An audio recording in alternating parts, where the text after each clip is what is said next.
So yan, good morning. Happy Saturday mga kaibigan, mga kapatid. So, kumusta tayo dyan? Ngayong araw ay Sabado, inulit ko lang. Sabado na ngayon, no? July 18, 2026. Oras natin, alas 5:51 na. At yung ating earnings sa mga oras na ito ay meron na tayong 1,693 kasama na dyan yung streak natin. Nakahapon dalawa, tsaka yung turbo. Okay, ngayong araw. So nakaapat na bookings pa lang tayo mga ka-PJ, no? Tapos kahapon tanghali natin nakabiyahe, no? Naka 3-3 lang tayo sa Grab, no? Tapos sumundo tayo sa InDrive na naka ano rin tayo, kulang-kulang 1,000. So halos 4,000 na rin naman tayo kahapon. Tanghali na tayo nakabiyahe, mga alas 10 na yata ng umaga yun. Pero sige lang, dire-diretso yung biyahe natin ngayon, no?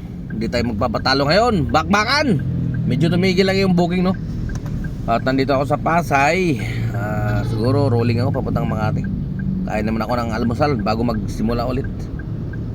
Kaya tara na, let's go!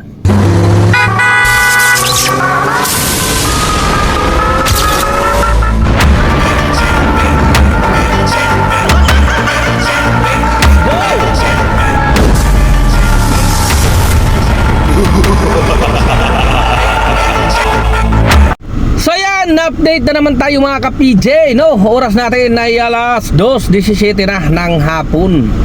At ito, update na naman tayo sa ating earnings, no? Alam ko naman, karamihan sa inyo ayun yung inaantay.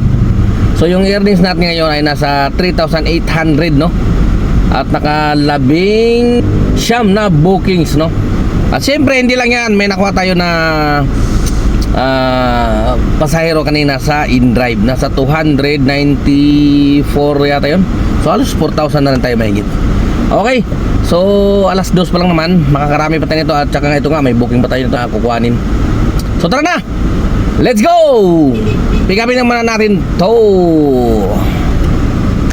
So yan na mga ka-PJ, no? Dito na tayo magtatapos dahil ang oras natin ay alas 8:30 na ng gabi. Grabe. Medyo hindi gumanda yung biyahe natin itong hapon. Naipit tayo sa traffic. Pero ganun pa man siyempre, dahil matyaga tayo, nitiis natin kahit matraffic, diba? At least medyo malaki-laki din naman ang mga booking kahit matraffic. I-reveal natin yung ating earnings kahit maliit lang.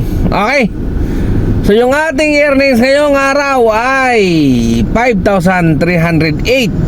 Maliit lang, no? Pero siyempre hindi lang yan, dahil meron din tayo nakuha sa InDrive, no? Siyempre sumingit din tayo, sumilip-silip tayo paminsan-minsan ba? Kahit ilang ano lang, booking lang, silip naman tayo paminsan-minsan. So nakakuha din tayo sa InDrive ng halagang 692. Okay? So bali 800 mahigit yun, kaso siyempre may commission siya, di ba? Kaya 692 yung ating naging earnings doon. Alright, so 692 plus 5,308, eksaktong 6,000, di ba? Oh, pwede na. Pwede na talaga yan. At yung ating Grab, nakakuha tayo ng ano, yung rides natin, naka 25 tayo. Okay, so ito yung sa InDrive, ito naman yung sa Grab. Pero siyempre dahil nandito tayo sa Grab, siyempre priority ang Grab. Okay, singit-singit lang tayo doon pag may nakita tayo na medyo okay yung ano, booking, di ba? Wala namang masama doon, di ba?